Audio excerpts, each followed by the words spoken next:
Buenas tardes. Muchas gracias por acompañarnos en esta transmisión de Facebook Live del Seminario Amparán de Literatura. Esto se llama Tribal.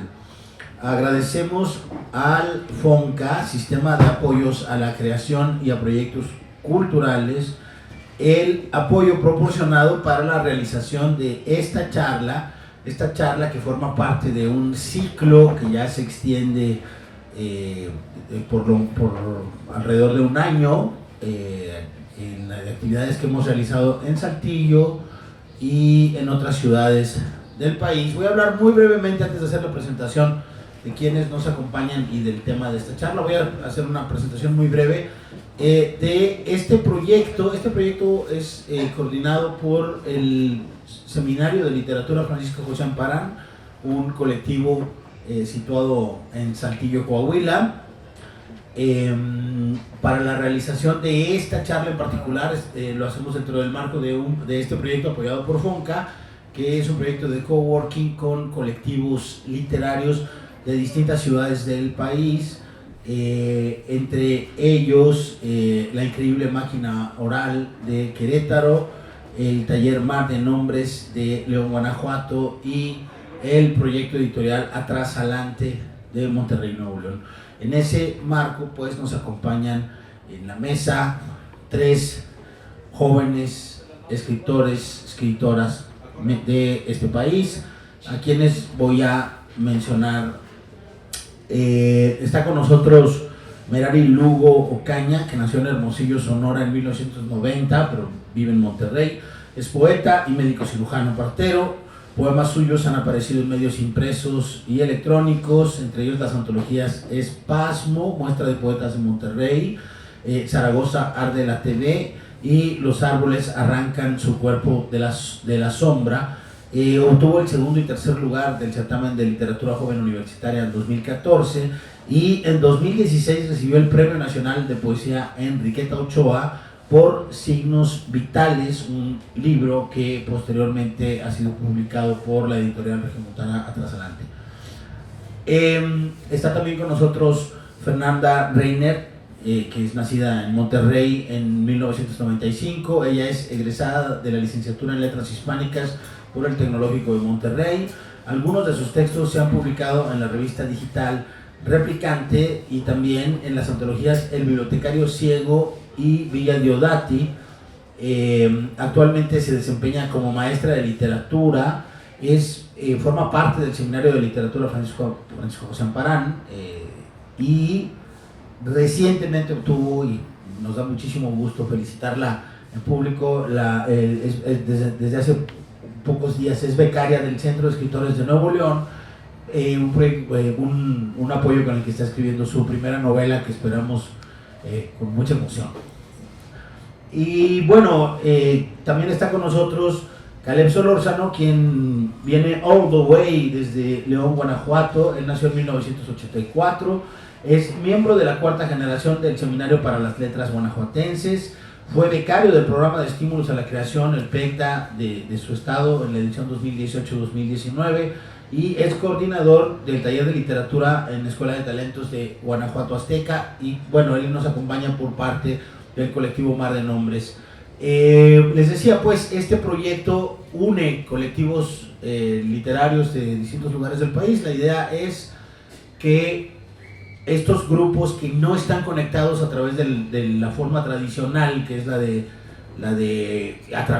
cruzar por la Ciudad de México para construir relaciones interregionales. Bueno, el proyecto del Seminario Amparán fue, en este caso, tratar de abrir estos vínculos y además a distintas formas de trabajo literario, ¿no? El Seminario Amparán tiene una vocación más que nada formativa, aunque también en ciertos aspectos editorial. Atrasalante, proyecto de nuestro querido y llorado, recientemente fallecido Raúl Iván Trejo, es una editorial importante en el contexto mexicano. Mar de Nombres también funciona como un taller de corrección y revisión de textos, y La Increíble Máquina Oral es un proyecto que se desarrolla haciendo podcast y literatura oral en formatos digitales. Entonces, bueno, esa es como la amplitud del panorama que nos interesa mostrar. Y bueno, no quisiera alargarme más. La manera en la que funciona Tribal es esta. Los invitados leen una parte de su obra para que quienes nos acompañan a través de Facebook Live conozcan su propuesta literaria, y después de esa lectura yo voy a hacer un par de preguntas. Normalmente hago preguntas que tienen que ver con el momento presente y con el desarrollo de habilidades estéticas y la vinculación de los productos que genera uno a nivel estético con el fenómeno de la industria cultural en el país y en general en la lengua española. Entonces, bueno, voy a dejarlos con Fernanda Reiner. Hola, buenas tardes. Muchas gracias, Julián, por la presentación y por el espacio. Para mí es muy valioso poder estar aquí, acompañarlos y compartirles un poquito de mi obra. Bueno, pues voy a empezar con la lectura de un primer fragmento de la novela que estoy escribiendo. Se titula Jardín Vacío y el primer capítulo se titula Insectos. ¿Es posible encontrar a alguien a través de las palabras? Dentro de la cabeza de Mariana Cruz hay un revuelo de avispas que no la deja pensar. Guadalupe. Una palabra, el olor de los crisantemos. El nombre de su madre, escrito con lápiz en letra manuscrita, aparece carcomido por el tiempo. Por la ventana de la cafetería se alcanzan a observar las luces de las casas del Cerro de la Campana. Es tarde. El mesero les dice que ya cerró la cocina, pero les puede servir café. Andrea, sentada frente a ella, le pone leche y azúcar. Mariana repasa nuevamente los contenidos de la caja de zapatos color vino, con la ansiedad de quien siente que olvidó algo. Andrea la mira, atenta. Supone que Mariana ha leído esos papeles una infinidad de veces desde que los encontró, pero no dice nada. ¿Era eso lo que me querías enseñar? Sí, es que se detiene. Puedes tomarte tu tiempo, aunque tal vez nos corran pronto. Mariana pasa una servilleta por la mesa que ya estaba limpia. Sobre la superficie reposa los contenidos de la caja. 2 cartas, un monche de hojas dobladas a la mitad, un par de boletos de camión, un recorte de periódico y la estampa de San Judas Tadeo. ¿Por cuál empiezo? Por el principio, ¿no? Mariana respira profundo un par de veces y desdobla una de las cartas. ¿Su padre es fumigador? Sí, de toda la vida. Horas antes, sentada en el pequeño consultorio, Mariana siente que el estómago se le va a salir por la boca. El olor antiséptico la hace sentir inyecciones en los brazos. La doctora le explica, pero Mariana no logra comprenderlo. Recuerda las palabras de Andrea, aquella vez que le contó sobre la expectativa de vida de los leñadores. 35 años. De los mineros, 45 años. Pero, ¿y de los fumigadores? La doctora sigue hablando. Falla pulmonar, un alacrán en un contenedor, esperanza de vida, dimetoato, contacto prolongado con venenos. ¿Su padre es fumigador? Mariana piensa en Iván todo el camino a casa. Los helados de la Sultana los domingos, ir al estadio los sábados, las películas de Canal 5 de cada noche, el sabor de la cerveza Tecate que siempre le recuerda a su padre. Mariana conoce de memoria las calles del centro de Monterrey, de tanto que la recorre de mano de su padre, mano rasposa que a pesar de todo la hace sentir segura. Cuando van a la iglesia e Iván le dice que rezara por su madre, Iván le dice que rece por su madre. Iván Cruz es, a los ojos de Mariana, un hombre bueno. Cuando bebe, llora en silencio en su cuarto. Mariana lo escucha desde su habitación y va a abrazarlo. Mi niña linda, ¿cómo me recuerdas a tu madre? Le acaricia el pelo y la besa en la frente. Mariana sabe que aunque Guadalupe se fue, se tienen entre ellos. Mariana sabe que puede contar con su padre. Sabe que su padre la protegería de todo y lo admira. Es el mejor fumigador de Monterrey. Los fumigadores somos dueños de la naturaleza. Antes la gente moría por las plagas, los atacaban los insectos y se comían en los campos. Lo dice la Biblia, Dios las mandaba como castigo. Pero nosotros podemos ir en contra de eso. Ni el poder de Dios puede con nosotros. Por eso siempre que veas un insecto, no le tengas miedo. Mátalo, que sepa quién manda. El primer día que la lleva consigo a trabajar, Mariana tiene miedo. Sabe que la primera casa que van a visitar tiene un nido de tarántulas. Las tarántulas, dice Iván, son muy comunes en el estado. En la batalla de Monterrey, cuando vinieron los gringos, de eso se quejaban. Las tarántulas no los dejaban dormir. En la cajuela de la vieja Voyager llevan diferentes botes con insecticida y válvulas para rociarlo. Llevan trampas mortíferas y veneno para ratas. Llevan también panfletos que el mismo Iván diseñó hace ya varios años. Su teléfono y dirección no han cambiado. Fumigaciones Cruz, eficaz contra todo tipo de plagas. Se estaciona frente a una casa por la Alameda, vieja pero bien conservada. Una mujer muy maquillada para esa hora del día lo recibe con angustia. Mariana se da cuenta de que dos perros muy grandes, como lobos blancos, la observan desde el pasillo que da al patio. Iván baja de la camioneta un tanque y una válvula. Mariana lo sigue cuando entra por la puerta, cuidando de no tocar los adornos extravagantes que había en la casa de la mujer. Iván le dice que lo espere en la cocina. Ella escucha el rumor líquido del aspersor del veneno. La mujer le sirve un vaso de jugo y le pregunta su nombre. Para cuando termina su jugo, Iván la llama desde el patio. ¿Ves esto? En sus manos tiene un contenedor transparente y adentro una tarántula pequeña, peluda, oscura. Mariana nunca había visto una en la vida real, solo en alguna película que no recuerda en ese momento. Bueno, pues estas no hacen nada, no son venenosas. Entonces, ¿por qué las matas? Iván la mira con recelo. Porque son una plaga. Iván pone el contenedor en el suelo y le quita la tapa. Antes de que la tarántula pudiera escapar, la rocía con insecticida directamente. Partículas de veneno llegan a la boca de Mariana y la hacen toser.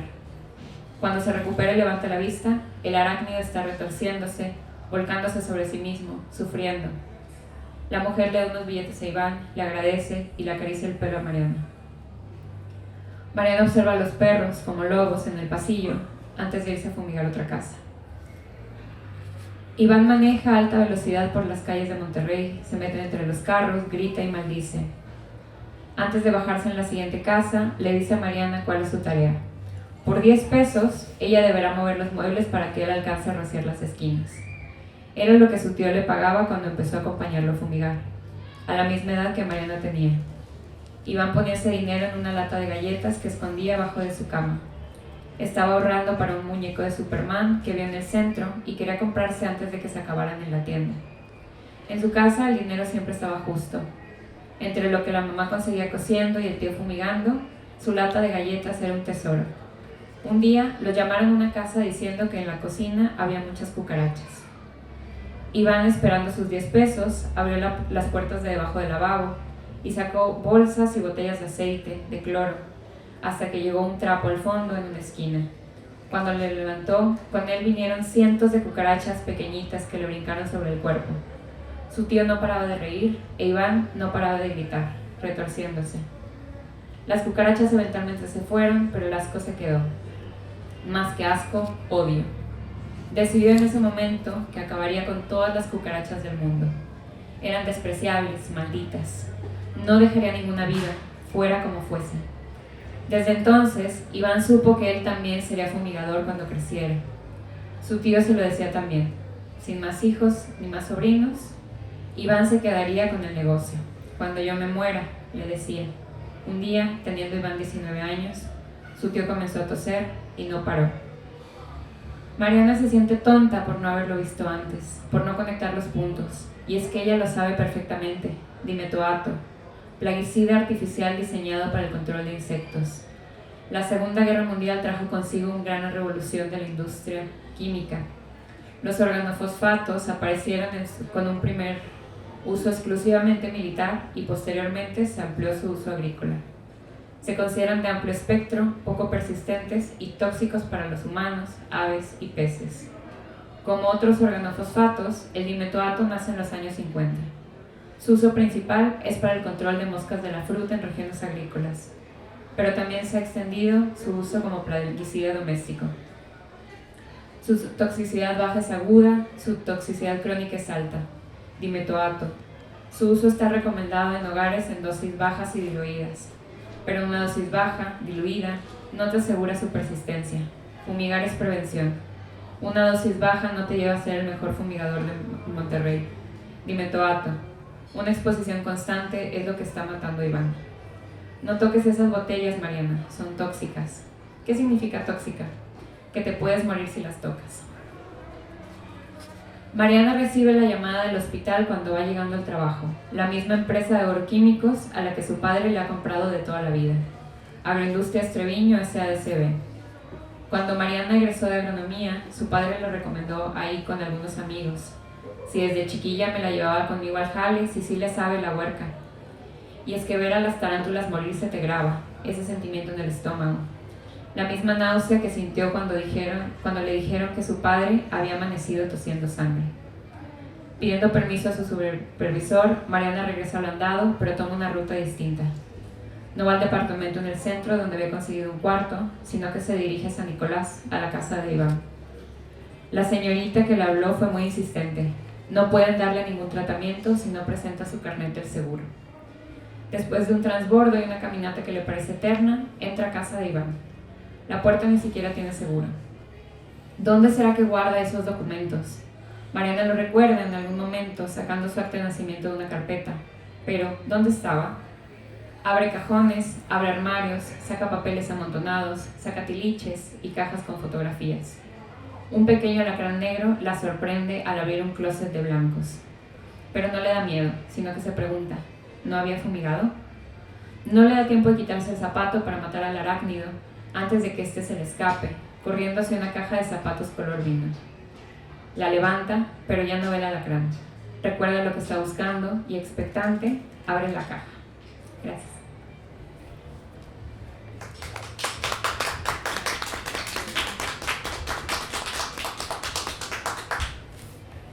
Muy bien. Gracias, Fernanda, y gracias también por la invitación. En mi caso voy a dar lectura a algunos poemas. Los primeros que voy a leer han sido, digamos que voy a sacar a pasear lo último que he estado trabajando, y el resto de los poemas que voy a leer son parte del libro de signos vitales, que de hecho es como, está, digamos, en proceso de publicación. Digamos que también, digo, ahorita se hablaba de Iván y también ahorita también mencionabas ese nombre curiosamente,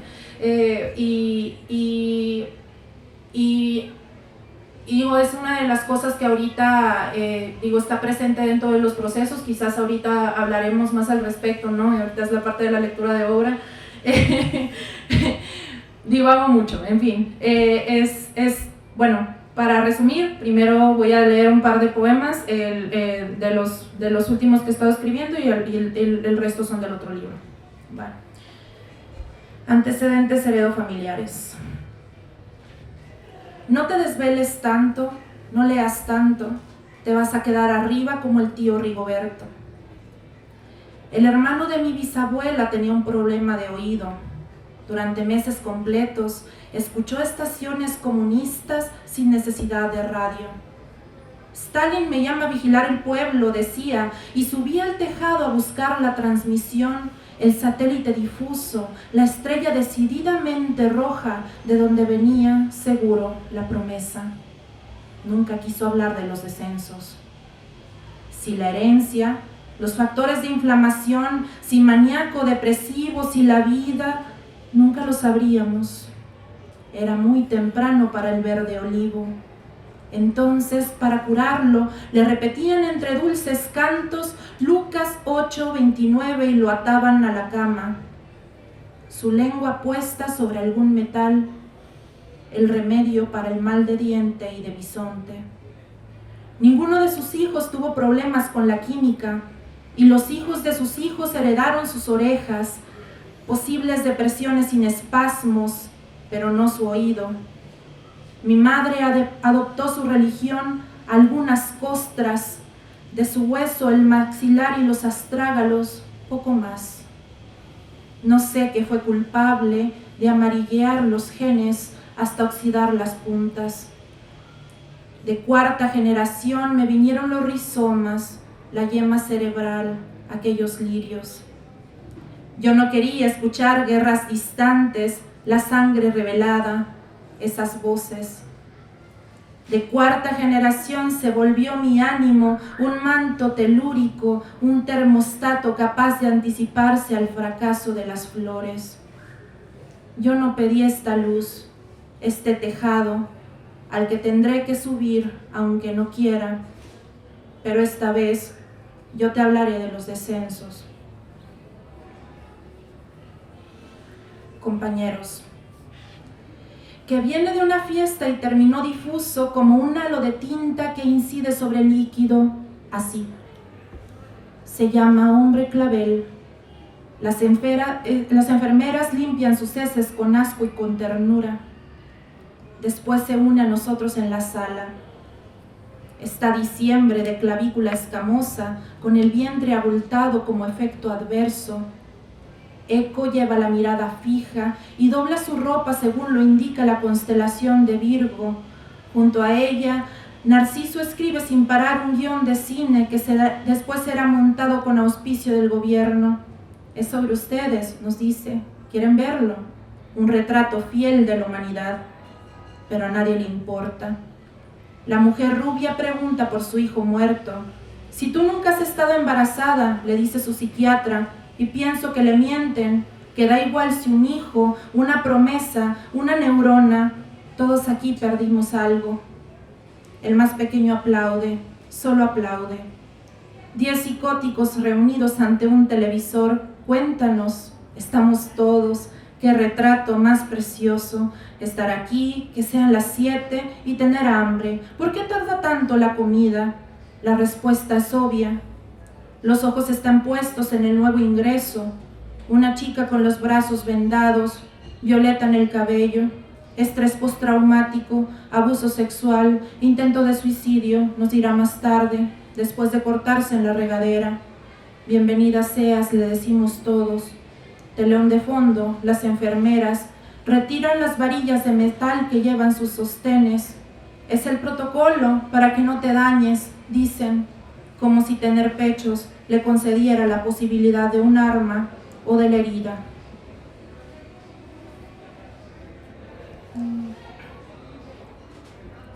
Esclerosis tuberosa. Nos instruyeron para abrazar la premisa: todo sistema es fallido.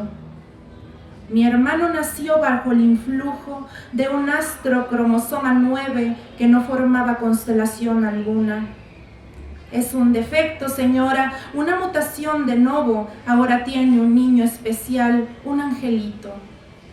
Mi madre, que creía en proporciones áureas, pensaba que llenando su cabeza de verduras y de palabras santas el estómago callaría cualquier error de transcripción. Hasta que en una resonancia de cerebro, un astrocitoma supratentorial 4x5 lo arrojó al hospital. Cuando lo volví a ver, tenía la cabeza rasurada y una cicatriz marcaba el sitio de la sutura coronal. Todavía estaba envuelto en el sedante cuando levanté su cuerpo para llevarlo a casa.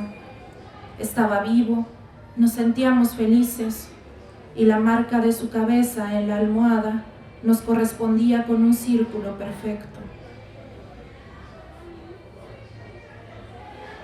Traumatología. Si voy a morir, que sea en casa, dijo, pero ninguno de sus hijos vino a reclamarlo. Así se diagnostica una fractura expuesta. Pronto se resignó a la herrumbre de su cama, a depositar en ella la articulación más frágil, permitir así un trasplante de familia en el resto de pacientes de escápulas aladas, su historial de luxaciones, huesos con minutos, compartiendo habitación, ocultas sangre y médula tras la armadura cálcica. En eso consiste el tratamiento: comida tibia, sábanas cloradas, identificar la cuarteadura, repararla, luego el reposo necesario, la diligencia del catéter que abre paso al analgésico, la estabilidad del signo y la promesa de un alta entre los hombres rotos. Prematurez. El líquido amniótico aún fresco impregna la sala de los llantos. La nulidad de sus pulmones, cuelga de un respirador. La minúscula mano se aferra a una simple cánula de plástico. Esta muerte es la única noche de un recién nacido pretérmino. Su madre cansada le acaricia el pecho para que se hunda aún más. Amalgama. En la sala de shock trauma escucho las células morir. Un alcohólico grita su abstinencia y su voz rebota en los pulmones de una niña. Dos familiares disfóricos reclaman la puntualidad de los servicios. Las alarmas en terapia intensiva son ignoradas hasta terminar el turno. 32 recién nacidos lloran en un concierto de cuerdas. En el cuarto contiguo, una anciana respira con dificultad. ¿No era el ruido uno de los signos evidentes de la vida?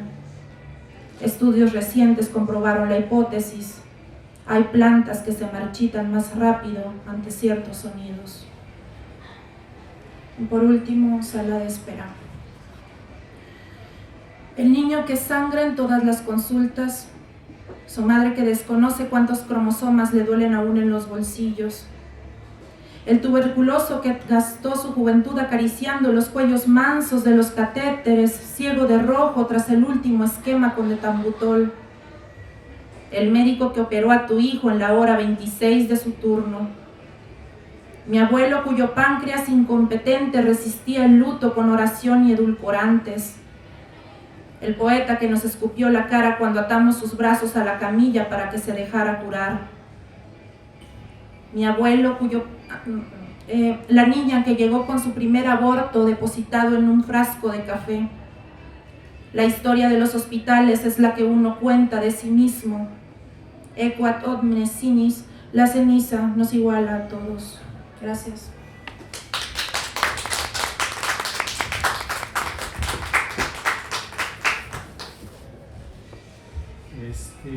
Muchas gracias por la presentación, Julián, Silvia, por la invitación, muchas gracias.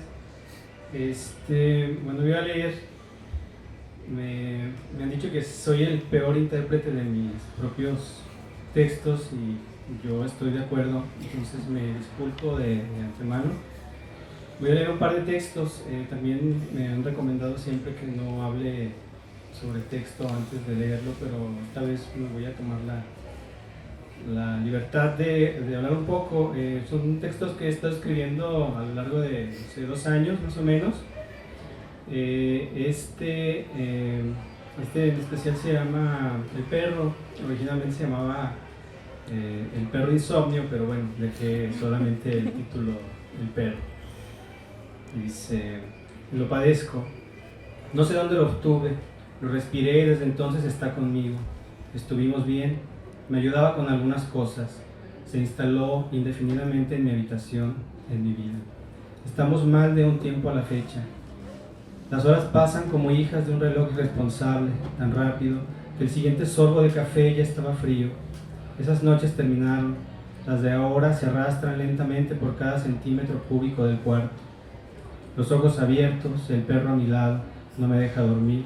Me ladra en la oreja. Deja mucho espacio para pensar entre un ladrido y otro, y pienso, fue un error anteponer el texto al sexo, me arrepiento. Ese día acaricié con distracción la carne blanda de una morena, los ojos en su escote, la esperanza puesta entre sus piernas, las manos sudando y las palabras timoratas escondidas en el baño. Tenía algunos versos en la mente que jamás escribí. Con los ojos blancos y su sonrisa en esta misma oscuridad, la morena, vestida con un velo de sudor y una brisa caliente, se fue, decepcionada con la melancolía de mi cartera. No va a volver, tampoco los versos volverán. El perro ladra. Hace años que le prendo una veladora a San Juan de la Cruz, pero el verso no llega. Ya no queda esperanza, hasta aquí llegué. Ya di por perdida esa ofrenda. No me otorgará el milagro. ¿Cómo va a hacer milagros un poeta? Pienso. O quizá hay demasiados y hacen falta beodos. Me persigno y beso mi estampita de San Caralampio. Las únicas caricias me las da ahora la sábana infecta con humo de meses, sudor rancio de noches acumuladas que se pega en la almohada y el colchón manchado con orines del perro. El perro ladra. Cierro los ojos.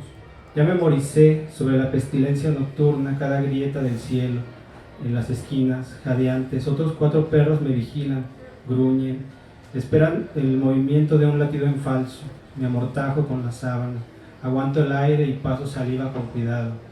Huele a ceniza y los restos mortales de cigarro, lanzados antes al piso de cemento, desean, tanto como yo, a la poesía, una cuadrícula perfecta de cerámica. Nunca hemos de tener ese capricho. Escucho a las hormigas mantequeras llevar a cuestas en su interminable cortejo el cadáver tieso de una cucaracha. Ladra el perro. Aprieto las pestañas. Temo a las noches del abismo que hay bajo la cama. La pelusa y el polvo corroen los objetos perdidos, olvidados debajo. Aquí habita la fauna maldita, enviada por el patriarca de ese infierno, callado, propio, construido escrupulosamente por mis desatenciones. Las bestias que suben desde esa oscuridad me pisan la cara con sus 3 pares de patas, creando un cosquilleo infame, cruel. Muerden, me comen la carne, luego regresan a las grietas de madera o a las hendiduras del colchón. Otros monstruos se alimentan de mi cuello y se marchan haciendo escándalo de alas, satisfechos, frágiles. Vuelven a las heridas abiertas de la pared, donde el mortero bastardo con la piel rasgada de vez en cuando sangra polvo de ladrillo. El perro ladra, no me deja dormir, me agazapo. En este ecosistema yo soy el alimento, la presa que se nutre de recuerdos. Los viejos demonios vienen reclamando la noche que es de ellos. No estoy seguro de estar dormido, pero lo estoy de no estar despierto. Se acercan y me dicen cosas que no quiero repetir. Creen que duermo. Extraen el cerumen del agujero de mi oreja. Usan mi estómago como mesa. Tenedor y cuchillo en mano degluten mi sueño y se beben la última tranquilidad que me queda. Afuera todo es silencio. Aquí hay que apretar los ojos en busca de tranquilidad. Es la noche de los párpados. Hundido en la cama, alimento a la fauna nocturna de mi averno. El perro dejó de ladrar hace rato. Creo que sigo despierto. El siguiente, bueno, ya sé que escribir sobre escribir es, como dice, como escuché decir una vez a ese prócer de la del reportero de espectáculos, Alex Caffey, que es una cobija muy meada, ¿no? Pero bueno, yo escribí sobre corregir, se llama Notas sobre un pretexto belicoso. Palabras escritas a mano se mezclan con un texto impreso, impreciso. Las letras salvajes rozan a las perfectamente definidas en fuente Times New Roman, bellas, estéticas, elegancia de otros tiempos. Aquel nombre propio es merodeado por invasores garabatos, igual que los vocablos billete, cantinero y tantos otros. Una pregunta es atacada por los rasguños del papermet kilométrico. El relato es sitiado. Los signos vitales de los signos de puntuación se aceleran. Puntos y comas se estremecen. Pánico. No teman, dice la palabra puerta. No me voy a abrir. Es inútil. Pobre representación escrita de puerta. No entiende. En este plano los ataques llegan por vanguardia y retaguardia desde una dimensión extraña. El miedo se propaga y palabras a mano caen sobre la idea general. Una E impresa es mordida por una N invasora. Hay artículos que empiezan a perder el control sobre sus esfínteres y AES se unen con IES mediterráneas y se encierran entre signos de admiración para gritar, propagan el miedo entre lo que comienza a parecer restos de texto impreso. Los verbos dicendi, que suelen ser invisibles para muchos, son perceptibles para la mano tirana que arroja sobre ellos notas rojas y correcciones. Las primeras víctimas mortales, un par de gerundios, tachados, mutilados, tinta roja sobre la última sílaba de palabras agudas terminadas en N, S o vocal. Verbos en pasado fueron amenazados con flechas, singulares y plurales se confunden. Un punto suelta una lágrima y transmuta en una coma. Ya no es más aquel señor que detiene de tajo una frase. Ahora es apenas una pausa subjetiva que quizá desaparezca en el futuro. Los enunciados se acortan o se alargan según la voluntad y perspectiva de la mano armada con una pluma que tirotea, pero ni la mano ni la pluma son culpables de nada, obedecen a otra voluntad. Una noticia en la radio: los gerundios siguen cayendo. Interferencia: los gerundios siguen cayendo.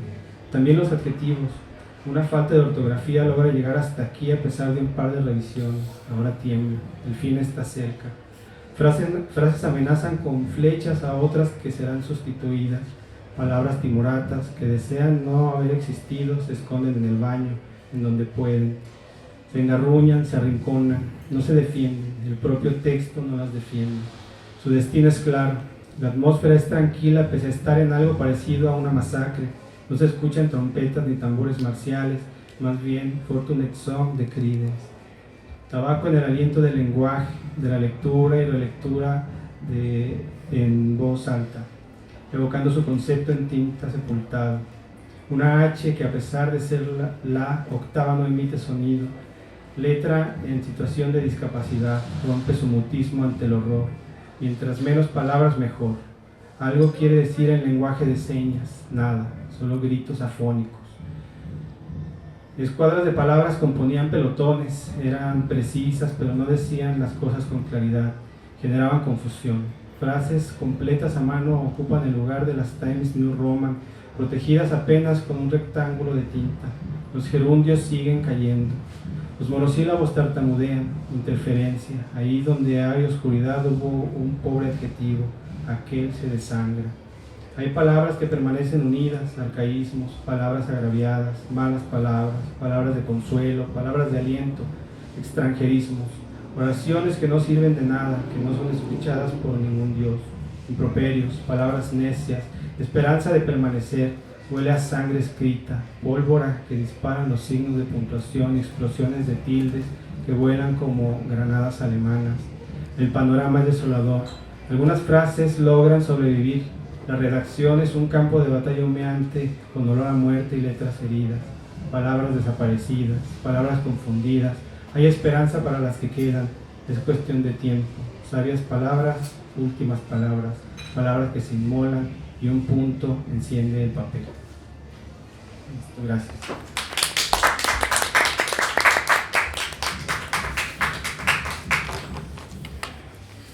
Pues muchas gracias a nuestros autores. Una de las cosas que yo más disfruto de estas mesas es siempre la diversidad, ¿no? Esa sensación de que la literatura puede abarcar tantas cosas y subir y bajar tantas colinas, ¿no? Y creo que una de las cosas que tengo esta lectura es, además de la amplitud de géneros, los tonos, también las presencias, ¿no? De los insectos a las letras vistas casi como insectos en este último texto, ¿no? Me dio esa sensación, y también los oficios, por ejemplo, ¿no? Entonces me gustaría, podríamos hablar mucho de detenernos en cada texto, y creo que los autores ojalá se sientan en libertad de hablar de lo que les dé la gana. Yo voy a preguntar algo y ustedes pueden contestar cualquier otra cosa, no se preocupen. Pero un poco la idea de cómo está organizado Tribal. Tribal surgió de un primer proyecto que se llamó Bipolar, en el que reuníamos a dos autores, autoras, a dialogar alrededor de un mismo tema, claro, confortando perspectivas y pasando balón también, ¿no? Dialogando. Eso evolucionó a este formato porque además el trabajo con colectivos literarios nos da la posibilidad de no solo dialogar con una persona, sino con una cierta formación, con una ciudad también, de algún modo, con un grupo de amigos, que creo que es una de las cosas que suceden en los colectivos literarios, y creo que de ahí viene también parte de la diversidad de los textos que escuchamos aquí. Como una especie de convención operativa, yo trato de jalar un tema que nos permita hablar desde la literatura hacia el mundo social también, ¿no? Hacia una conexión con todo lo demás que nos rodea. Y yo creo que para mí, o al menos para mí, es importante decir en este momento que pues estamos a un par de días del 8M, ¿no? Entonces no podíamos excluir el tema, aunque sí creo que no hubiera sido lo más padre en esta circunstancia modificar las cosas y amoldarnos al 8M, porque nos tocó en las fechas, porque ya había más o menos un programa establecido, digamos, para desarrollar, porque este proyecto tiene un apoyo de una beca. Pero sí, creo que no lo podemos dejar pasar nada más así. Ahora también me gusta que estemos platicando alrededor del 8M y que podamos tocarlo sin tener que tomarlo como el núcleo de esta conversación, porque hace poco puso un tweet Luna Miguel que me hizo mucha resonancia y decía Luna en su tweet: oigan, también nos pueden invitar a charlas a las mujeres cuando no es 8 de marzo, no creen que nada más nos pueden invitar. Y claro, me parece sí muy característico y bueno, creo que tenemos todo el año para seguir tratando de estos temas y ocupándonos de estos temas y quejándonos de que le pongan vallas a los edificios de este país como si viviéramos en la Francia del siglo XVIII. Pero bueno, esa es otra historia.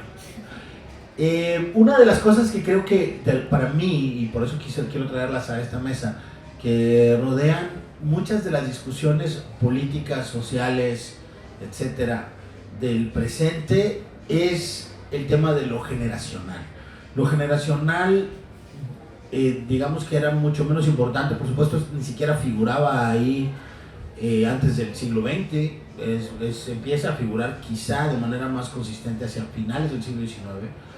En algún momento Luis Vicente Aguinaga escribió que a nadie se le había ocurrido considerar que San Juan de la Cruz era un poeta de la generación de tal o cual año, ¿no? Respecto de Garcilaso, por ejemplo. Pero claro, la conciencia del tiempo es distinta. Independientemente de esa visión de la tradición, en los últimos años la discusión sobre lo generacional ha estado muy presente. Para algunos autores es perentoria y fundamental, para otros es distinta. En mi caso particular, y esto es algo que he discutido desde hace 20 años, me parece que el único sentido que tiene para mí la discusión sobre lo generacional es planteada desde el discurso de lo intergeneracional y cómo nos relacionamos en capas, digamos, ¿no? Pero sí me gustaría preguntar a la mesa cómo perciben su experiencia de lo generacional en este momento del mundo, y esta es una pregunta muy abierta para que hablen desde la perspectiva de su relación con la tradición literaria, de su relación con los movimientos sociales, de su relación con sus papás, o de su relación con los niños a los que les dan clases, no sé. La idea es como muy abierta para que ustedes la lleven hacia donde mejor les parezca. Pues, ¿cómo me percibo yo con las demás generaciones? A mí, o sea, bueno, en primer lugar me gustaría como hablar desde donde yo estoy parada, ¿no? Desde mi generación, de lo que yo percibo de mi generación. Creo que somos una generación muy ansiosa. Creo que estamos en un momento en la historia o así, en la que hay como mucha incertidumbre y eso nos da mucha ansiedad sobre el futuro, sobre qué va a pasar, sobre qué voy a hacer con mi vida. Tengo un trabajo súper precario, no puedo comprar una casa, no sé si me voy a casar, soy atea, cosas así como que nos hacen estar en una situación muy como, pues que genera mucha ansiedad, y creo que eso se puede llegar a traducir como en nuestras obras.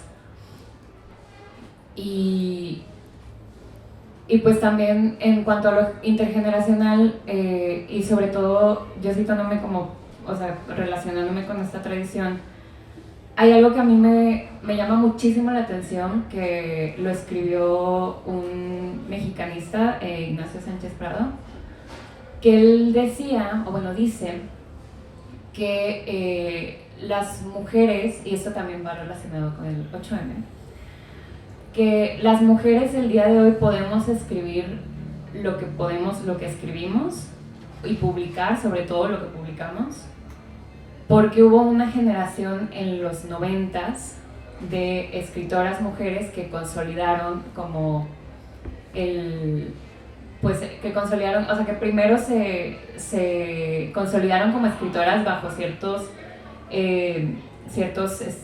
un canon un poco estricto, y después, ya que estaban consolidadas, ellas empezaron a hacer cosas más innovadoras, cosas más como extrañas o cosas así diferentes, que permitieron que las mujeres hoy en día pudieran escribir de la manera que se les pegara su gana y nos publicaran.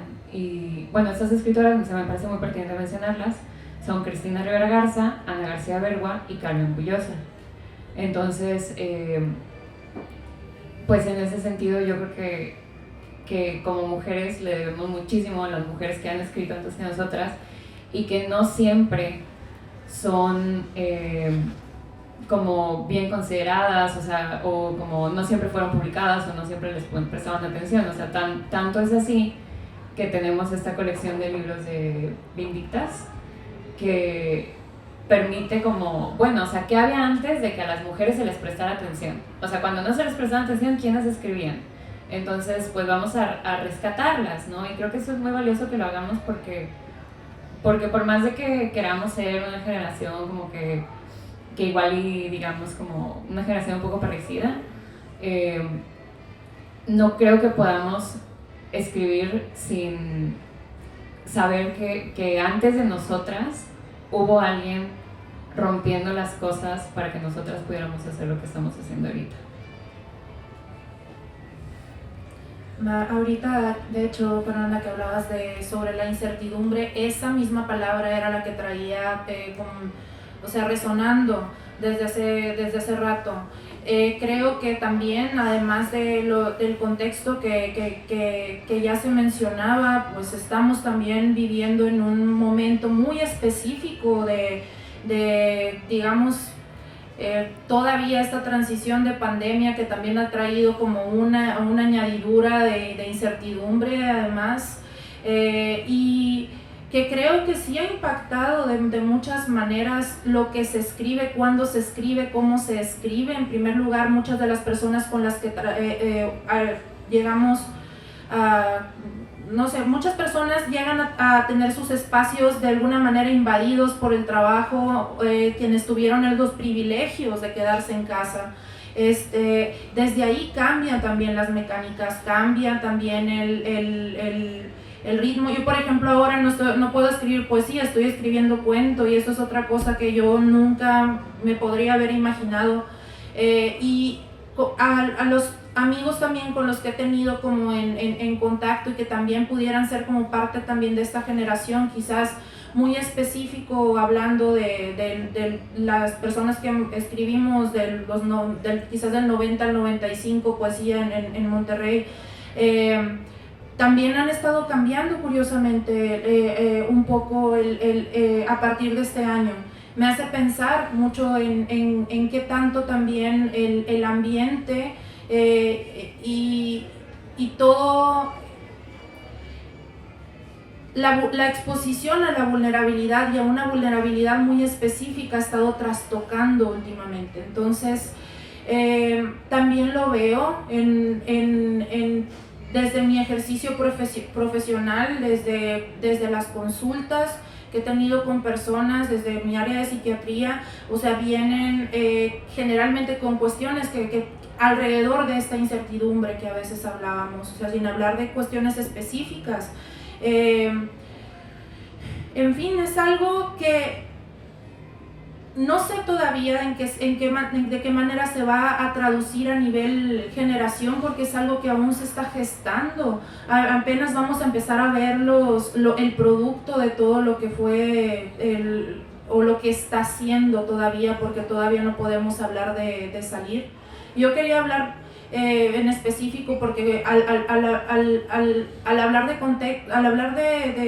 del contexto social, por todos lados veía precisamente esta palabra de la incertidumbre.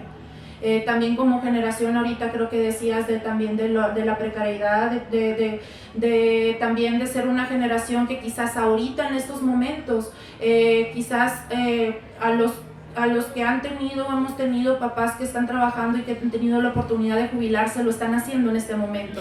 Entonces llegan estas preguntas y decimos, ¿y a mí cuándo me va a tocar? Y haces cuentas y te das cuenta que jamás va a ser. Y que están también reformándose estos conceptos de cuál es tu retiro, qué se hace. Y eso también te hace pensar sobre el oficio de escribir en este momento, qué tan sustentable es.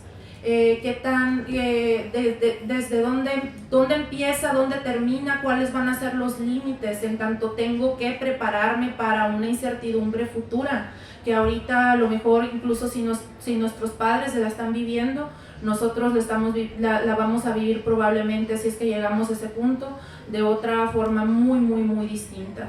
Entonces, sí, pues ahora creo que también, y esto aunado con lo del 8M, que también tiene que ver con mucha resistencia que ya mencionabas, pues ahora sí que escribir también va a terminar siendo un acto de resistencia, lo ha sido siempre, pero creo que ha cobrado diferentes significados a partir del tiempo y ahorita en este momento creo que estamos también escribiendo ahora sí qué significado tiene para nuestra generación en específico.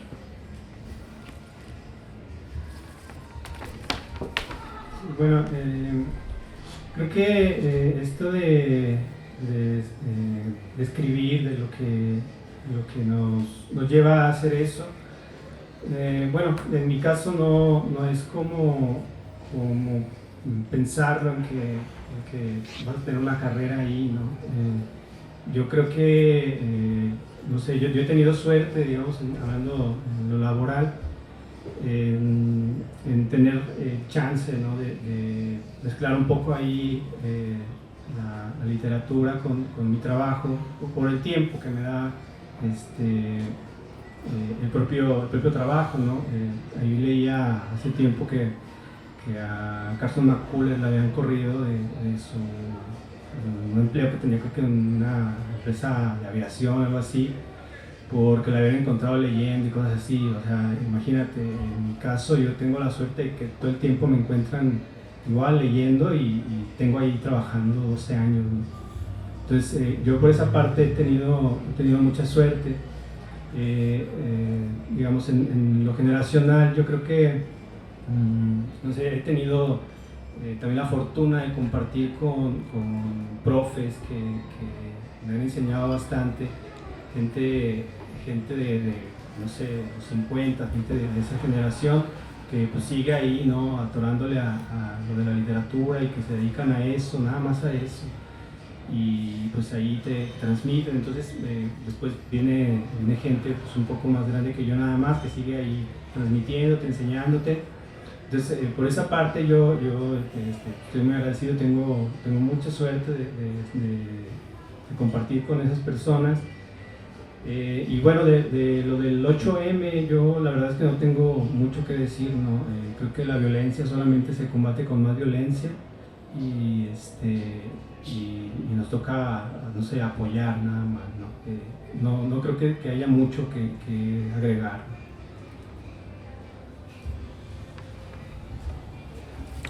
Muy bien, pues bueno, creo que en parte ya abordamos lo que estaba planteado como una segunda pregunta, que es que tiene que ver con este impacto en lo personal y en la experiencia directa. Voy a, sin embargo, abordar un poco sobre el tema y aprovechar para relacionarlo con esto más específico, que es justo de lo que hablaron, que es la experiencia de la vida cotidiana.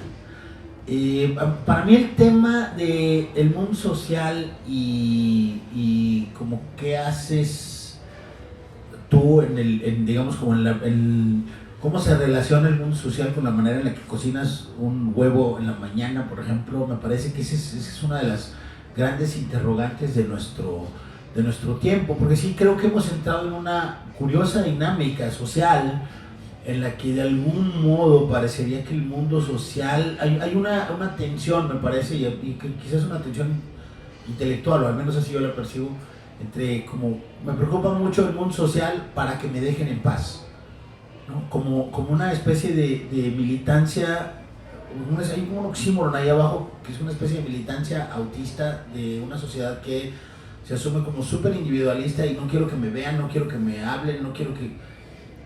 O sea, quiero que el mundo se transforme para que me dejen en paz. Y eso es algo curioso, me parece, del siglo XXI, que digo que por supuesto empieza a suceder con mi generación, hablando de generaciones, ¿no? La generación quizá más egoísta de las últimas es la mía. Pero digamos que puesto esa dinámica puesta en este contexto, recuerdo mucho Octavio Paz en algún punto habla de cómo se diferencia él generacionalmente en su juventud de contemporáneos, y dice que para contemporáneos pues el mundo había como una estructura estética perdurable, digamos, ¿no? Y Paz dice que el tiempo te estaba haciendo una pregunta a la cara y le tenías que contestar, ¿no? Que creo que es una de las ideas que más, independientemente de que Paz nos cague o no, esa visión de Paz es la más presente y eso es una de las cosas que me parecen muy curiosas, ¿no? Que hay muchas enunciaciones pazianas, que Paz es un tipo súper antipático en este momento, pero dijo como un chingo de cosas que todo el mundo practica o dice cotidianamente, ¿no? Eso también me parece una curiosidad. Entonces, en ese sentido, me gustaría que habláramos un poco más de cómo en la experiencia directa el mundo social se mete en los entresijos de cosas mucho más cercanas y digamos que hablan un poco de eso, ¿no?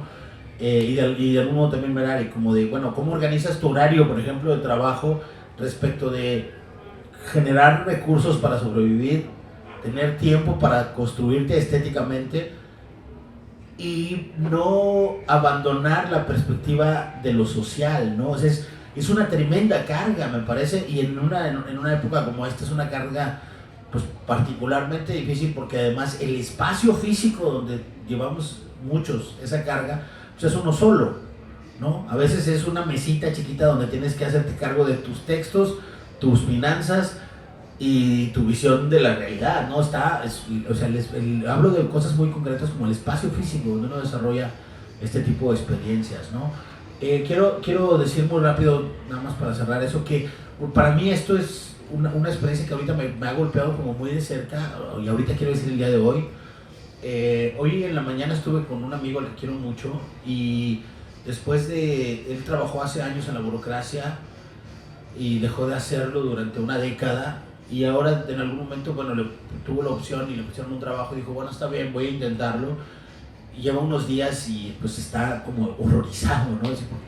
Ya no me acordaba de lo horrible que es esto, es como el resumen, digamos. Y bueno, quienes hemos tenido empleos rudos sabemos como también eso, ¿no? ¿Cómo le haces para tratar de modificar la realidad cuando la primera realidad, la más inmediata, es que muchos de nosotros a veces hemos tenido, yo la verdad es que ahorita no, pero en muchas épocas, yo trabajé 14 años en la burocracia, tienes que también hacer trabajos que son muy difíciles, ¿no? Entonces, me gustaría que habláramos de esa experiencia personal con la productividad, digamos, y con la estética. Bueno, creo que es muy curioso este tema, en tanto el mundo ahorita no está, o por lo menos de la manera en la que muchas personas lo percibimos, no está siendo un sitio seguro dentro de muchas áreas. Ante esto, de que no es un sitio seguro, el ser humano tiene respuestas muy, muy básicas ante el miedo, que es a atacar o huir, evitar, ¿no? O es una respuesta fisiológicamente agresiva, o es una de tratar de evitar y esconderse. Y acá la pregunta es, ¿esconderse de qué? Porque es algo que ya ni siquiera estamos hablando de una cuestión, con hablar el mundo no es un sitio seguro, ya no estamos hablando de una sola esfera, no estamos hablando únicamente de una cuestión de amenazas a la salud, no estamos hablando únicamente de una cuestión socioeconómica específica, en fin, ¿no? Todo esto de alguna forma me ha llevado a pensar de que estamos en un momento muy defensivo, muy defensivo, y muy de tratar de sobrevivir dentro de eso. Si hago esto como, no sé, lo mezclo un poco con estas ideas de cómo ha sido también en la práctica de, no sé, por ejemplo, yo como persona foránea que llega a compartir una casa con otras personas, y que dentro de la pandemia se nos dio a nosotros en el hospital la facultad de poder consultar a las personas por videollamada, pero eso para mí significaba que yo tenía que hacer las consultas en mi cuarto. Entonces allí el espacio quizás de mi intimidad fue diferente, era la intimidad de muchos adentro. Entonces eran demasiadas intimidades adentro de mi cuarto que ahorita es como, yo no puedo hablar metafóricamente de esto, ya no quiero hablar de esto, me volví escueta, esa es mi forma de defenderme, no puedo endulzar esto, no lo tolero. Tengo que hablar de algo mucho más tangible, y esta sería a lo mejor como una forma de evitación emocional de mi propio, de lo que estaba sucediendo. Entonces, sí, no estoy diciendo que no vaya un poco impregnado ahí, de todas maneras, aunque nos defendemos, todos tenemos poros, ¿no? Y qué bueno que existan, porque no creo en el ser humano como una cuestión hermética, de hecho es contraintuitivo totalmente, nos vuelve todavía más, a largo plazo no es una estrategia que funcione. En sí, bueno, o sea, es como un proceso de adaptación, un proceso también de aceptación y de ver hacia dónde nos movemos y hacia dónde cambiamos esto. Pero definitivo que esto es la forma de escritura, y a lo mejor regreso a lo que había dicho en la intervención anterior, está siendo cambiada por todas esas realidades individuales que está viviendo cada quien. Ha habido muchas pérdidas también. Eso también de alguna forma ha dicho, o sea, nos hace pensar en si el mundo realmente va a ser nuevamente como lo conocemos. O sea, nunca lo es. Realmente siempre el mundo está haciendo algo distinto, pero quizás no tan drástico. Entonces, estas son las cosas que a mí me parecen muy curiosas, interesantes, pero creo que también el decir curioso e interesante es bastante frívolo, ¿no? O sea, creo que están pasando muchas cosas a la vez y pues bueno, a ver a dónde nos lleva. Creo que estamos montados en un presente bastante, no sé, no tiene otro como un punto de comparación que ahorita se me venga en mente, y pues bueno, no sé si alguno de ustedes tenga alguna otra cosa que agregar o compartir. Sí, en mi caso trato de no pensar demasiado en cómo influye la sociedad en estos momentos, ¿no? Creo que de por sí pensar en ser viejo, en cómo te vas a retirar y todo esto, pensarlo ahora a mí me resulta angustiante y trato de verdad de no hacerlo. Trato de estar más, de hecho, pues no sé, una de las cosas buenas, digamos, de este tiempo es que he leído mucho más, ¿no? El doble, yo creo, de lo que leía antes. Entonces, pues yo trato más de refugiarme en esa parte, ¿no? En la lectura. Sí, tengo que seguir trabajando y lo hago, pero no me meto mucho en el tema de qué va a pasar, ¿no? Yo sé que a la generación que no está yendo a la escuela, ¿no? Todos los niños, todos los jóvenes, va a tener alguna repercusión, no sé cuál exactamente, pero algo va a suceder, ¿no? Pero en lo personal sí trato de seguir en mis cosas, trato de seguir leyendo, trato de seguir escribiendo y no pensar demasiado en lo que está pasando. Yo pienso, pues esto que mencionas de las personas, los niños, o yo pienso en los niños que están tomando clases, porque pues yo doy clases en prepa, ¿no? Y sé que no son niños, pero pues yo les digo mis niños. Entonces, a mí, o sea, yo me acuerdo mucho que el primer día que les di este semestre, les pregunté, bueno, díganme algo que todo el salón tenga en común.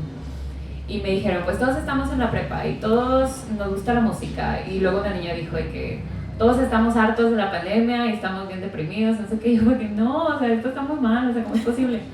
Pero pues sí, definitivamente, o sea, es algo que a mí me duele pensar que están teniendo que pasar unos años que son muy sociables, ¿no? En esta situación y la verdad me duele mucho por ellos, eso en ese sentido. Y ahora, bueno, por otro lado, ¿cómo influyen todas estas cosas como en mí? Creo que algo que que he descubierto precisamente a raíz del encierro, de la cuarentena, que puede ser algo muy obvio, pero nunca se me había ocurrido que podría influir en mi escritura, es el autocuidado. Para mí, mientras más me cuido, mientras más duermo, bueno, no más duermo, pero mientras mejor duermo, como horas sanas, mientras mejor como, inclusive si llego a hacer ejercicio y cosas así, son la diferencia entre escribir y no escribir, son la diferencia entre aguantar una sesión de escritura o inclusive leer. O sea, el hecho de que yo diga, no, o sea, hoy no quiero leer, hoy esto no se puede, a cuando me estoy cuidando y cuando estoy haciendo todas estas cosas que me benefician, estoy leyendo mucho más. Entonces, o sea, creo que definitivamente eso es algo que... Y pues también la verdad lo veo como un gran privilegio porque, o sea, definitivamente hay mucha gente que la pandemia y el encierro solamente les quitó horas, ¿no? O sea, en especial gente que tiene que estar al cuidado de otras personas, y pues yo no estoy al cuidado de nadie, o sea, es como yo y mi gato y ya. Entonces, pues no, o sea, tengo este privilegio y lo tengo que reconocer, pero no por el hecho de reconocerlo quiero como privarme de él, porque es algo que verdaderamente me está beneficiando muchísimo. Y pues soy más feliz así, ya, que durmiendo poco y haciendo cosas malas por mí misma. Está muy padre esto. Me gustaría, antes de pasar el micro, por si hay comentarios de nuestro escaso pero sólido público, me gustaría retomar un par de cosas. Una, que tienen que ver con la dinámica con la que nos relacionamos con lo social, que me interesa mucho esto que dijo Merari, porque acerca del espacio invadido por los Zooms, ¿no? Que sí creo que eso también se vuelve como muy interesante, lo que eso significa de cómo estamos reconstruyendo la relación entre el espacio público y el espacio privado, ¿no? Y hasta qué punto tus espacios y tu condición en el mundo como un lugar privado está, o sea, es decir, la privacidad también está cambiando de signo, y creo que eso pues es un tema interesante para cualquier artista, y también lo será para cualquier sociólogo, supongo, ¿no? Y otra cosa que me gustaría como nada más como resaltar, ponerle tantito marcador, es esta idea de lo que dijo Fernanda sobre el autocuidado, porque me parece, esto es algo, voy a brevemente decir, hace poco escribí un texto para Confabulario sobre ciertas dinámicas que tienen que ver con la pandemia, y una de las cosas que escribí, y que bueno, voy a decirla tal cual, es yo cambié mi estilo de vida hace unos años, y una de las convicciones que tengo es que si yo hubiera conservado mi estilo de vida en el 2018 de manera muy radical, si yo hubiera mantenido mi estilo de vida hasta este momento, no sé si hubiera podido sobrevivir a la pandemia. Y eso es, o sea, lo digo tal cual, ¿no? El impacto tremendo que tiene la relación con el cuerpo y con la salud mental. Yo creo que una de las cosas que trajo la pandemia es evidenciar esa pandemia soterrada de sufrimiento emocional en el que vivimos en la sociedad contemporánea, ¿no? Y es algo que me parece que es, sí, por más cursi y chalala que suene, a mí me parece que es bien importante que unos a otros nos volteemos a ver y digamos, güey, estamos sufriendo un chingo en el mundo en el que nos desenvolvemos. Y en ese sentido, sí, también, para nada más cerrar esa parte en lo que a mí respecta, me parece, por decirlo menos, inhumano e irresponsable que no nos demos cuenta del increíble sufrimiento emocional que acontece cotidianamente en este país a causa de la violencia contra las mujeres, ¿no? Y sí creo que más allá de todas las discusiones y las cuestiones ideológicas, de una manera pragmática, como sociedad, creo que todos tendríamos que asumir que ahí tenemos una responsabilidad de cómo nos estamos relacionando con el mundo. No puede ser que vivamos en un país con una tremenda, tan profunda crisis, y además tan arraigada crisis en cuanto a violencia contra las mujeres, que además está rodeada de discursos de sí, pero, y yo creo que esos peros, mientras no quitamos esos peros de ahí y asumamos una responsabilidad al respecto, va a estar muy cabrón que resolvamos ese fenómeno. Perdón. Y ahora sí quisiera nada más ver si alguien de quien está con nosotros quiere hacer algún comentario, observación, tomatazo. Adelante, adelante, Eli. ¿Tienes micrófono? No, está bien. Si me escuchan. Habla fuerte para... Bueno, me llamó mucho la atención lo que decía Fernanda sobre el cuidado personal y pues tu experiencia también, Julián, de cómo cambiaste tu vida. Pero creo que sí, como persiste una idea generalizada y sobre todo también me llamó mucho la atención que sí tienes razón, como que ahorita en el mundo existe que ya nadie me esté chingando, pero todo es público, ¿no? Todo el mundo es público, todo, de hecho, o sea, sobre todo con personas de mi generación y centennials es como que agarramos Twitter como para utilizarlo de nuestro terapeuta casi en lugar de ir a la terapia, ¿verdad? Y es una cosa que pasa y luego además existe eso como vincularlo como con la idea de que además todavía persiste esta idea de que los creadores y los escritores pues si no viven como borrachos o en las drogas o con diamantes o cosas así, no tienen nada de qué escribir, ¿no? O sea, como que luego, o sea, a lo mejor también todavía incluso hay gente que le gusta como seguir promoviendo este tipo de cosas por no sé por qué motivo, pero quisiera saber como su opinión de eso, ¿no? Sobre, digo, de todo. Pero como de eso, pues, ya no sé si me Bueno, pues yo, o sea, lo que comentas esto de que publicamos todo en Twitter, wow, odio Twitter, de verdad odio Twitter, pero no puedo salir de ahí. Pero, o sea, yo más que, o sea, también últimamente tengo este pensamiento de Twitter de que, y de espacios públicos, ¿no? O sea, pensar que nos obliga a tomar una postura de cosas que muchas veces es como, pues no tengo postura o no sé lo suficiente y creo que se vale que aceptemos que no vamos a saber todo, que no vamos a tener una postura sobre todo y pues sí. Y sobre lo otro, sobre que si no tienes esta vida bohemia de escritor no puedes escribir, yo creo que pues al menos últimamente me he dado cuenta que yo escribo de lo que me duele. Y me duelen muchas cosas además de las cosas bohemias que puedo llegar a hacer, ¿no? Entonces, y algo que he visto es que también mucha gente de mi generación escribe desde estas ganas de de buscar justicia, ¿no? Entonces creo que podemos demostrar que eso no es cierto, o sea, que no tenemos que ser estos... ¿cómo nos dicen estos infantes terribles y cosas así para poder escribir?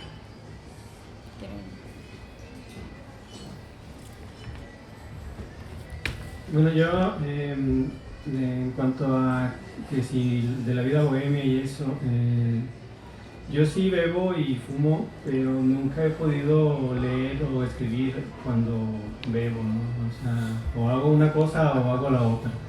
Entonces creo que no tiene como mucho... Sí, no es verdad que tengas que tener una vida como Bukowski, ¿no? para poder escribir, no sé. Sí, digo, yo nada más ahí conciliaría, digamos, una cosa entre que sí, tal vez es un mito, toda esta imagen del artista que se ha hecho a lo largo del tiempo, y a la vez hay algunos estudios que hablan sobre tendencias sobre el cerebro creativo a ya sea manifestar uno u otro rasgo.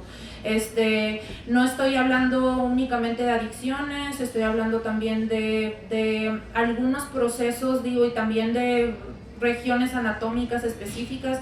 No es esto una cuestión concluyente de que suceda con todos, para nada. De hecho, pues parte también de la pluralidad del discurso me lleva a pensar que también hay pluralidad de la genética o también de la vida de una persona que escribe, pero sí hay algunos estudios que apoyan un poquito de que no es del todo un mito. Entonces, digamos que la tendencia está ahí. Sin embargo, lo que sí se dice es que la creatividad es un ente independiente a eso. ¿A qué me refiero? A que no para ser creativo se tiene que pasar por eso. Es decir, que son cosas que están a la par no necesariamente que una sea la causalidad de la otra. ¿Ok? O sea, una persona que a lo mejor ha tenido tendencia hacia vivir la vida bohemia y la cancela, va a seguir siendo creativo. Esas son las conclusiones que yo me llevo de lo que he estudiado al respecto.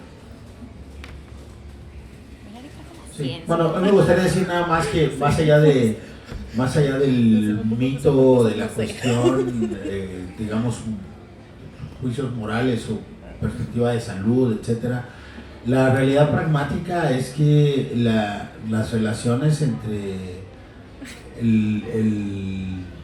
la preocupación estética y los procesos autodestructivos de manera pragmática están ahí. O sea, y creo que también es importante asumirlo, ¿no? Que eso ha existido desde que existe la humanidad, que hay registros de esos procesos por lo menos desde las civilizaciones clásicas, y que nada de lo que hayamos hecho como sociedad ha cambiado eso, de la misma manera que esos procesos autodestructivos de un modo u otro están vinculados con la reticencia del pensamiento estético al conformismo social, ¿no? Que creo que eso no significa, y en eso estoy de acuerdo con lo que dijo Marari, eso no significa que tenga que ser así, o que no haya otro remedio, o ni siquiera, y sobre todo, que tengamos que vanagloriarnos de eso, ¿no? Porque pues, son finalmente circunstancias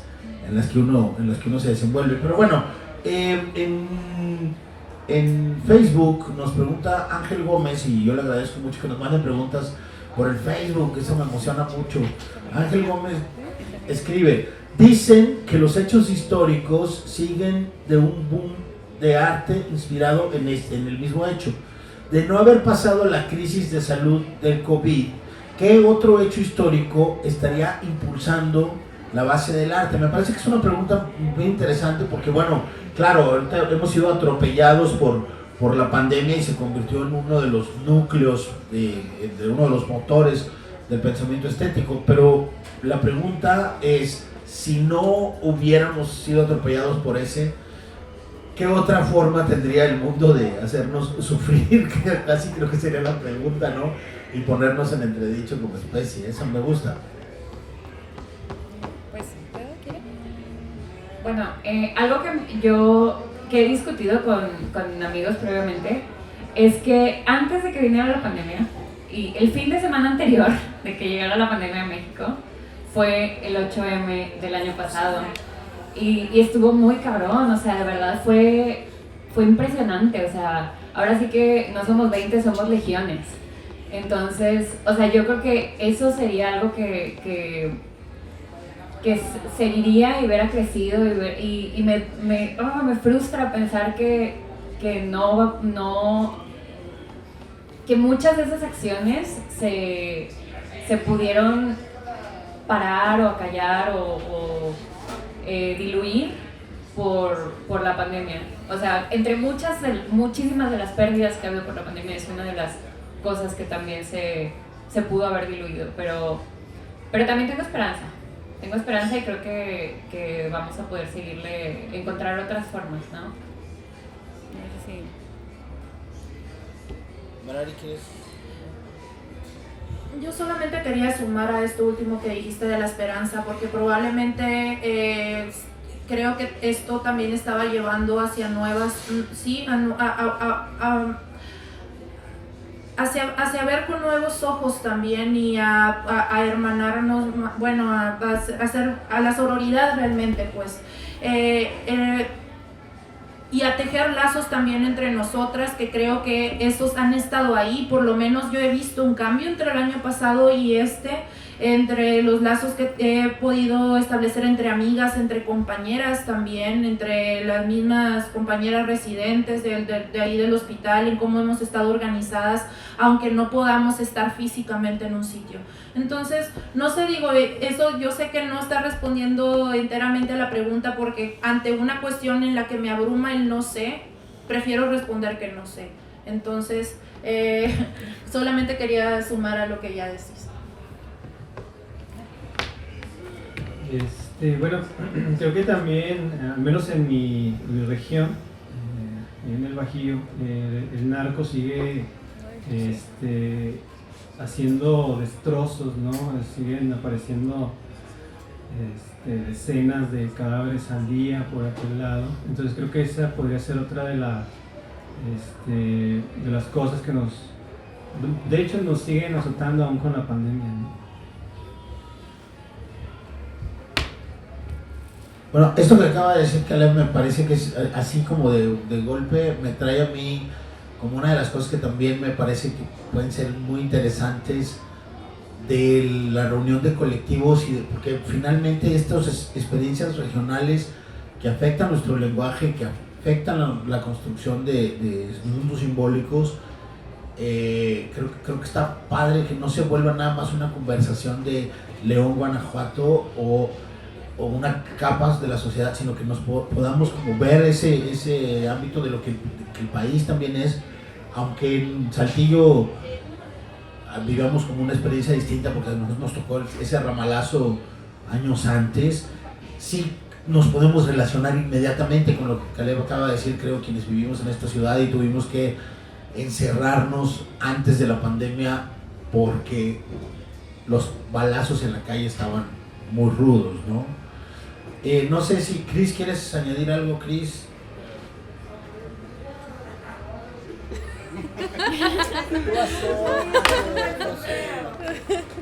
Lo único que quería hacer. No, mi pregunta tiene que ver precisamente con este cruce de lo social, lo personal y también un poquito sobre cómo te desapegas de ello en la literatura, ¿no? En algún momento creo que fue con José Arriola al que le dijeron, oye, güey, pues es que tu literatura como que no habla de lo que está pasando, ¿no? O sea, en una época en la que todos hablaban sobre la revolución, los aspectos postrevolucionarios, bla, bla.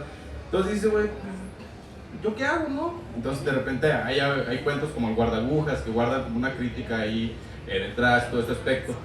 Ahorita creo que, por ejemplo, esta última pregunta habla sobre desde dónde escriben las morras, ¿no?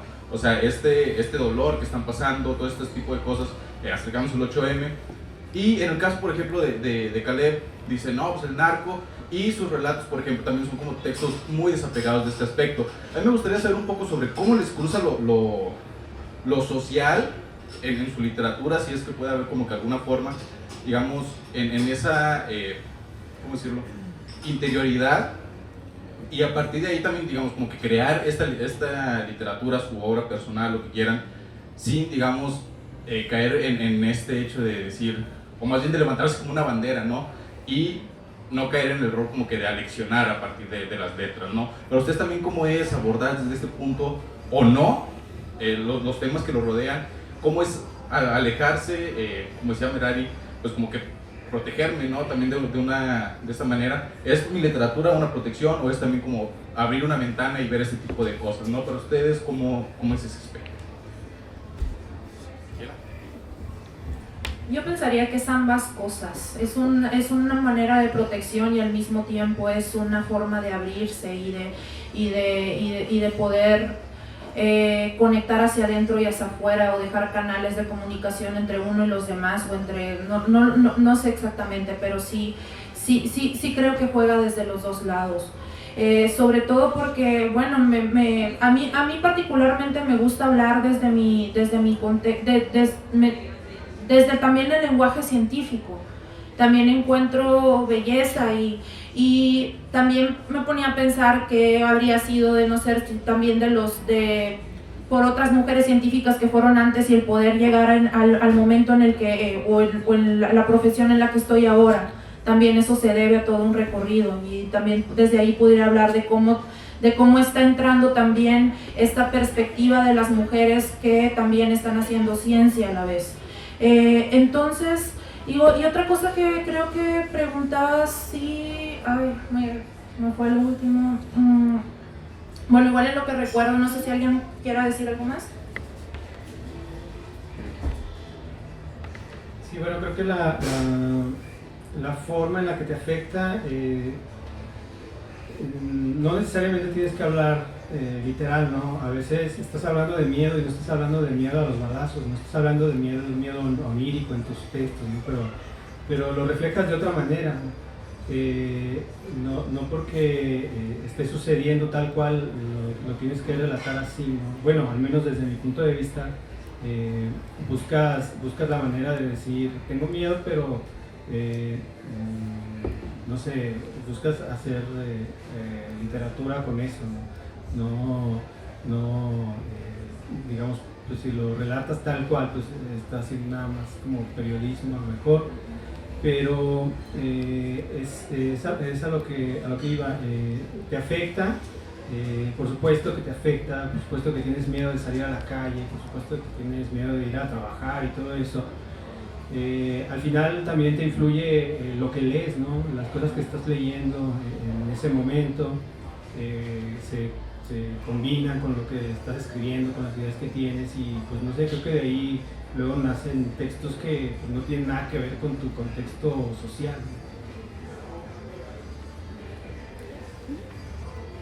La verdad es que para mí esta es una pregunta muy difícil porque, bueno, específicamente en esta novela que estoy escribiendo, me han llegado a decir en espacios donde la comparto y así, que es panfletaria en cierto grado, y eso es lo que definitivamente no quiero que sea, porque es sobre todo, o sea, no tanto porque creo que esté mal, sino porque es mi preocupación estética, ¿no?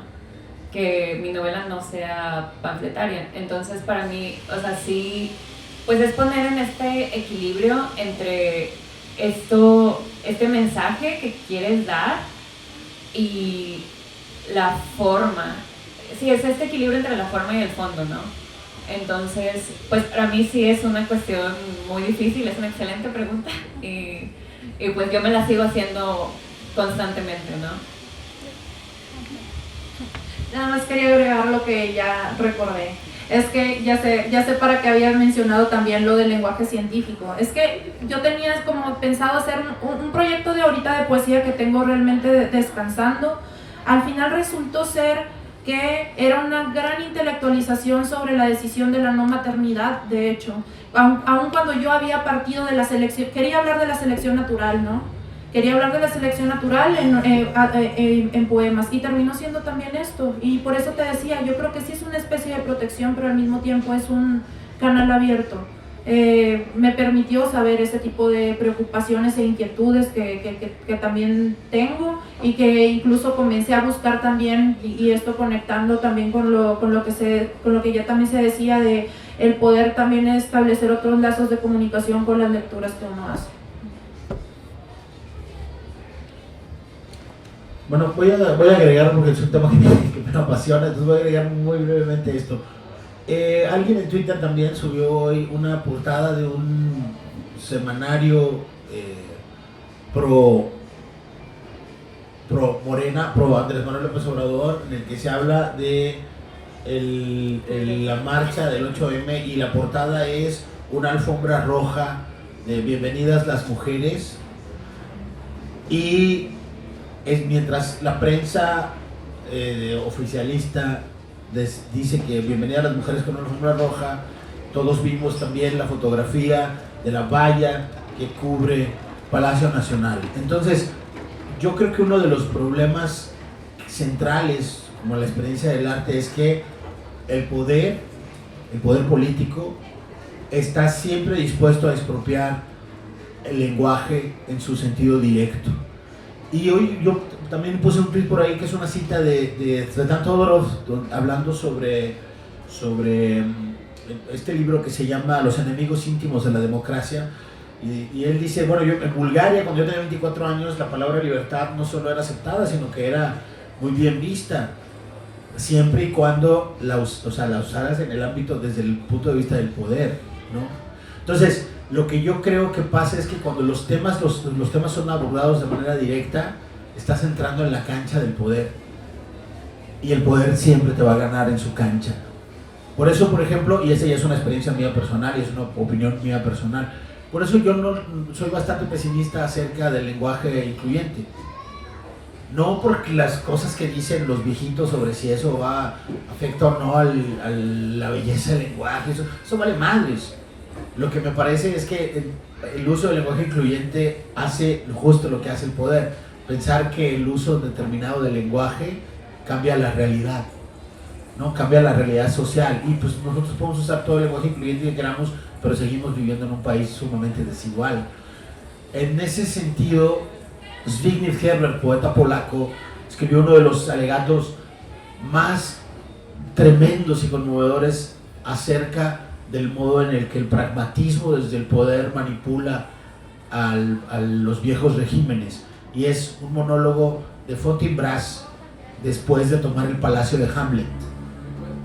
Y entonces me parece que eso es muy característico de un poeta que vivía en una sociedad represiva, y en esta sociedad represiva, como no podía criticar directamente al poder polaco, escribió este poema que es una crítica al régimen polaco, y es una crítica al comunismo, y es una crítica que se puede aplicar al fascismo, y es una crítica que en este momento se podría aplicar al gobierno de México, y que hace 20 años también se puede aplicar al gobierno de México, ¿no? Entonces yo creo que esa es una de las cosas que tiene el lenguaje del arte, que las metáforas son mucho más poderosas que el lenguaje del poder.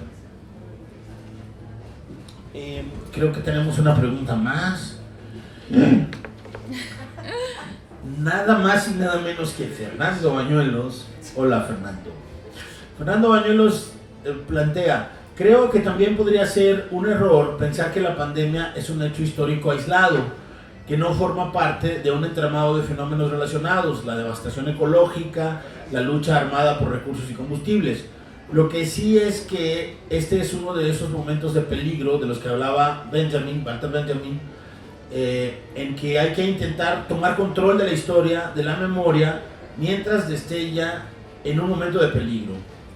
¿Cómo se enfrentan a ese deber ser, ese reto que presenta la historia desde su escritura? Me gusta esta noción de decir, ¿cómo te enfrentas a la realidad en este que es, dice Fernando, citando a Benjamin, un momento de peligro? ¿No? ¿Cómo te enfrentas?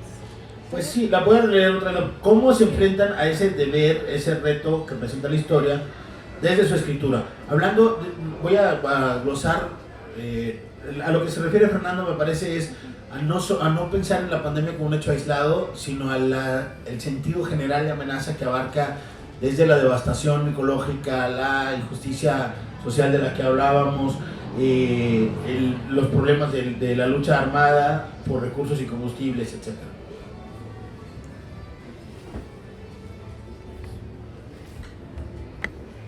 Bueno, creo que pues, se relaciona un poco con lo que hemos venido diciendo, ¿no? Bueno, en mi caso es el hecho de seguir las recomendaciones que están como oficiales, pues aislarte, y dentro del aislamiento seguir haciendo tus cosas, ¿no?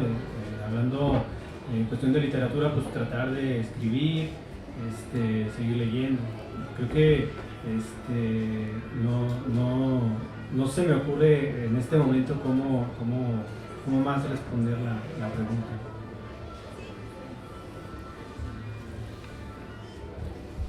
Pues yo aquí me gustaría hablar de otro proyecto que tengo, que está súper en el tintero, pero yo tengo desde hace mucho tiempo tengo ganas de escribir un libro sobre cómo se ha percibido el apocalipsis a lo largo de la historia, ¿no? Y a futuro, ¿no? ¿Qué se prevé que va a pasar y así? Y creo que esto está muy profundamente relacionado con esta onda de los desastres ecológicos causados por el hombre y de la ecocrítica. Y pues ese es como mi acercamiento, porque muchas veces, también no voy a mentir que muchos de estos temas no los tomo en cuenta cuando estoy escribiendo, no pienso como cómo le afecta a mis personajes el hecho de que haya guerras por recursos naturales, no son cosas, probablemente escribo desde un privilegio donde esto no me llega a mi día a día, entonces no voy a escribir sobre eso, pero creo que, sí es una buena pregunta también para yo reflexionar en mi trabajo, ¿no? Pensar, bueno, ¿por qué no estoy escribiendo desde esas cosas que también importan y que son fundamentales? Yo creo que estos temas son algo de lo que yo debería de tal vez ser más consciente o tratar de ser más presente también, porque definitivamente creo que influyen y se permean en lo que uno hace. No somos entes aislados que estamos escribiendo sobre situaciones aisladas. Pero que tanto también pudiera ser más como consciente también de lo que está sucediendo y tal vez dirigirlo hacia ahí. No lo sé, esta es una pregunta que dejo para mí abierta. Yo creo que esta es una pregunta que a mí me hizo hacerme más preguntas sobre lo que estoy haciendo actualmente. Y bueno, es todo lo que tengo que decir. Sí, ¿alguien tiene algo más que agregar? Si no, me parece que es una linda manera, perdón, nada más apuntar lo que dijo Merari, me parece una manera bien padre de cerrar una mesa así, porque sí creo que las preguntas que nos hagamos, cada quien por su cuenta y todos juntos como equipo, sí, siempre van a ser más constructivas que todas las respuestas que uno pueda tener. Muchas gracias por ese insight, Merari. Y pues les agradecemos mucho su atención, su presencia, espero que lo hayan disfrutado, espero que ustedes lo hayan disfrutado, yo me lo pasé poca madre. Y pues nos vemos pronto, esto fue Tribal.